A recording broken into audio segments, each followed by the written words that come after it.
अब जो कहते हैं कि इमाम पैदा होगा, वो हमसे दो सवालों का जवाब मांगते हैं। वो दो सवाल मैं आपके सामने क्वेश्चन रखता हूं और खुद ही फिर आंसर देता हूं।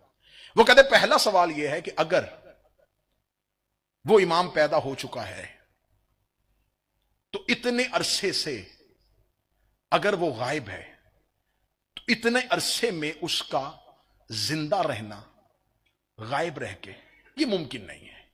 कोई इतनी देर कैसे जिंदा रह सकता है? ये पहला सवाल है। छोटी से लेकर बड़ी किताब, छोटे मौलवी से लेकर बड़े मौलवी तक सब ने ऑब्जेक्शन यही रेज किया और मैं उस ऑब्जेक्शन का जवाब देने लगा।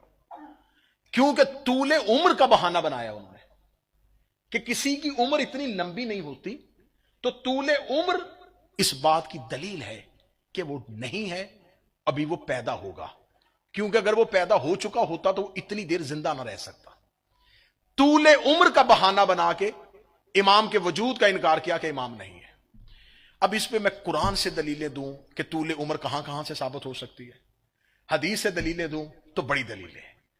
लेकिन हमारे यहां उर्दू जुबान में, पाकिस्तान में एक कहावत मशहूर है, जरबुल मिसल मशहूर है कि जैसा मुंह वैसा थप्पड़, जैसा सवाल वैसा जवाब। इतनी देर कोई जिंदा कैसे रह सकता है? लो बच्चों, जवाब नोट करना।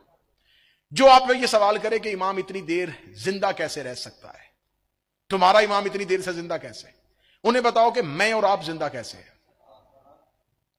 मैं दलील दे रहा हूं, मैं और आप जिंदा कैसे? ताकत की वजह से, तो क्या ताकतवर को मौत नहीं आती? जवानी की वजह से, तो क्या जवान नहीं मरते? दौलत की वजह से, तो क्या बहुत अमीर मर नहीं जाते?